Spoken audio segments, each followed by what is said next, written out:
Welcome to the Audio Description Network Alliance. Today, we're very happy to have Heather Foster with us. She is a singing, dancing, acting voiceover sensation. And when I read her description on her website, she describes herself as a Merlot in a field of Chardonnays and white Zinfandels. She loves to tell stories. I'm so excited to be interviewing you, Heather. Thank you for joining us. Thank you for having me. I'm very excited.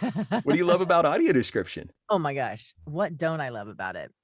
I love it's just the best thing. It's so great. First and foremost, I get to do something that I believe in. I'm helping people experience something that maybe in other ways they haven't been able to experience. That's so cool. And then I don't know. I'm always been a storyteller. I love being immersed in it, and I feel like I'm part of this whole thing.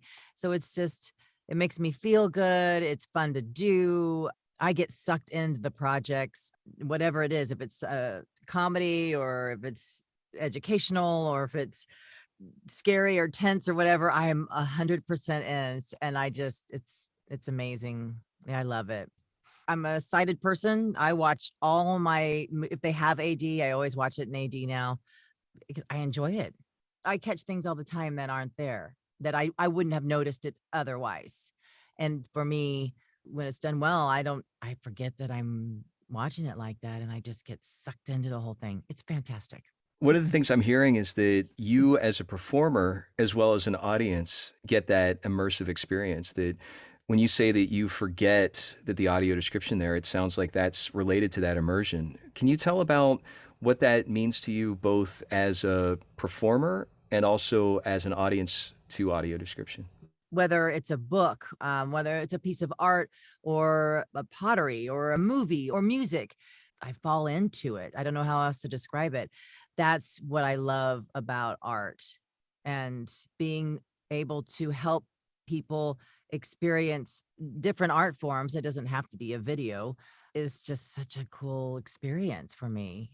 It sounds like you consider audio description art. How I does that? do.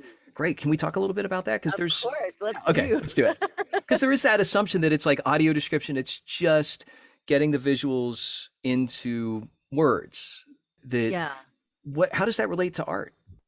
Well, I think that it's just part of the immersion process. I always remember when I'm doing audio description that I am telling somebody something, that I'm there to go, hey, this is what's happening right now. And if I were doing that to a friend, who was right in front of me, I wouldn't be doing it like, now this is happening. Now this is happening. I wouldn't do it that way. I'd be like, oh my gosh, so this is happening and this is happening. And now this is happening. And if it's funny, I'd be like, oh my gosh, then this is happening. Keeping with the guidelines of, not becoming the story. I'm drawn a little big, but it's just remembering that that's what I'm there to do, that there's a reason that I'm there, not just to talk, but that I'm actually there to facilitate. But I think that by doing that, I kind of forget that I'm reading. I'm just there to tell the story. And then I kind of get, like I said, I get sucked into it. And I have to go back and listen sometimes and go, was that a little much? But I listened to one of the podcasts before, and I've heard other narrators talk about getting so wrapped, like crying and things. And I cry all the time when I'm doing audio description. I get sucked into it, and then the music will hit me, and then I have to just take a break because, you don't want to hear me cry.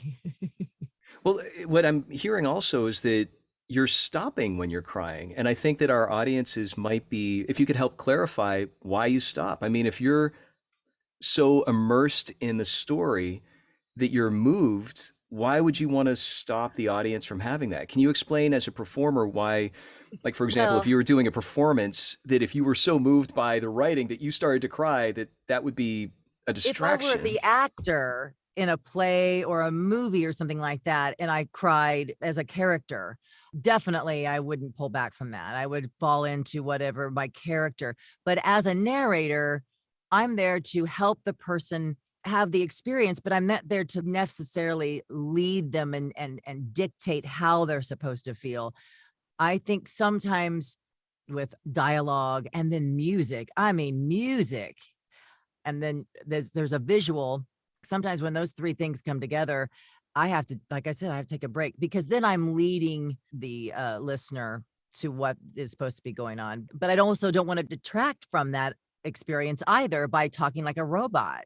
Like just the facts, ma'am, is also not, in my opinion, what they want as an experience. So it's a tightrope. I've worked with Roy, and he does a thing about between a 3 and a 6. As long as I'm in that range, I feel okay. Sometimes I think that creep 7s and 8s go up there. And then, like I said, I have to take a break and recalibrate.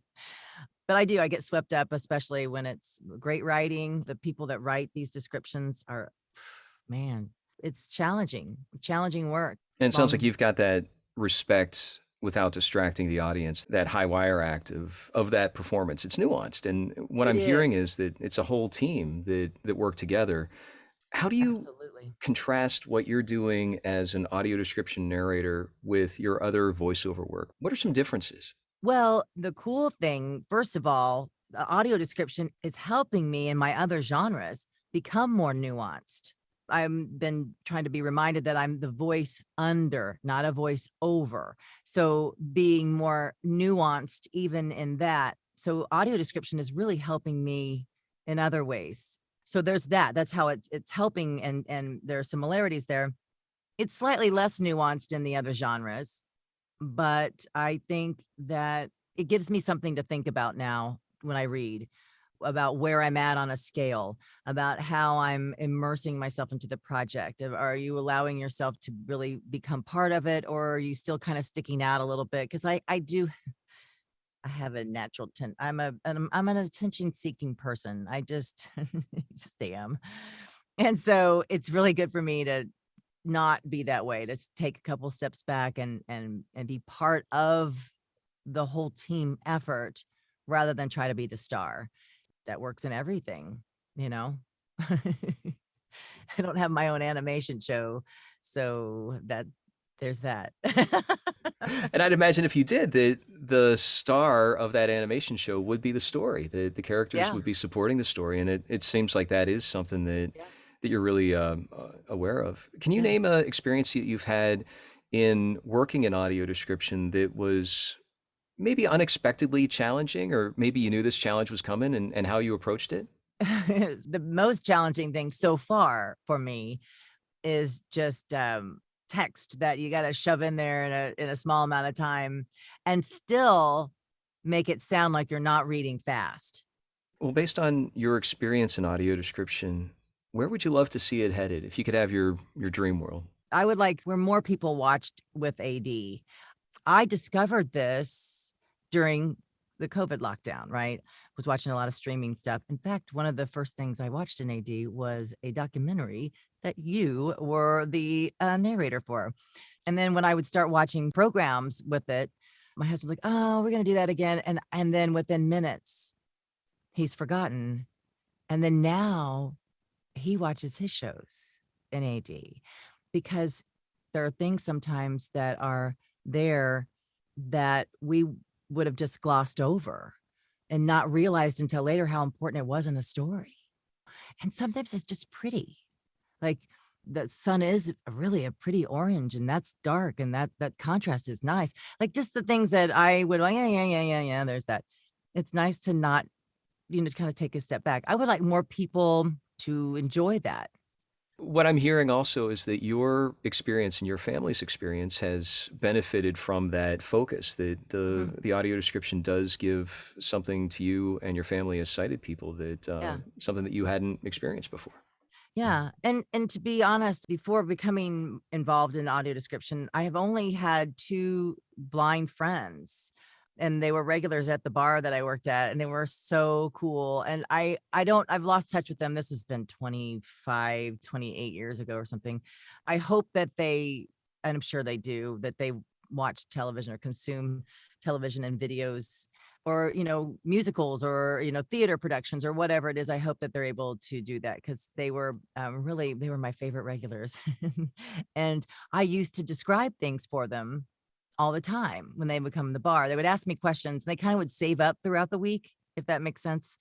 "Hey, Heather, tell me about this. What's this do? Show me this. Describe this for me. Describe that." And it was just, we'd sit down, and I'd put my elbows on the bar and lean forward. And, we'd talk politics and music and books, and they were just like two of my favorite guys. And I think about them when I'm doing this sometimes, like I'm hoping like maybe they'll hear me, like I said, this has been a million years ago and I completely lost touch with them. So I'm hoping that, who knows. And how can people reach you if they wanted to stay in touch? Social media, websites?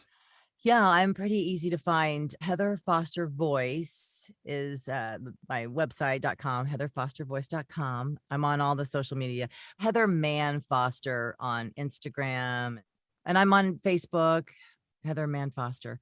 And I call myself, like you said, the Merlot of VO. So you can always, because you can't have a big piece of steak and have like a white Zen with it. I guess you could, but you wouldn't want to.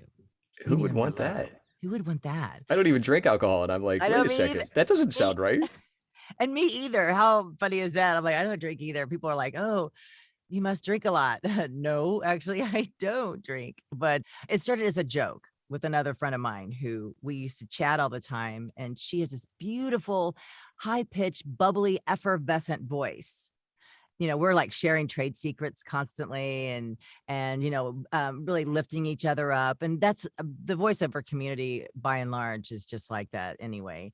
That her husband was giving us a hard time, like, you two, you're going to go out for the same part someday. And I'm like, no, first of all, even if we do, yay, if she gets it right, because I love her. But two, she's Chardonnay, White Zinfandel, Champagne, and I'm Merlot. And it became the joke, like Merlot of VO. And I was like, I think I'm going to use that because it rhymes. And the Merlot is a color that is like it's a burgundy color. And I like that color. So I'm like on my website and stuff like that, that color would be on there, but it would say Merlot of VO. Very cool. And I guess there's no bubbles in those Merlots, are there? No bubbles. No. Very good. Oh, this has been great. Thanks so much for joining us, Heather. Thanks for having me. I appreciate it. Yay.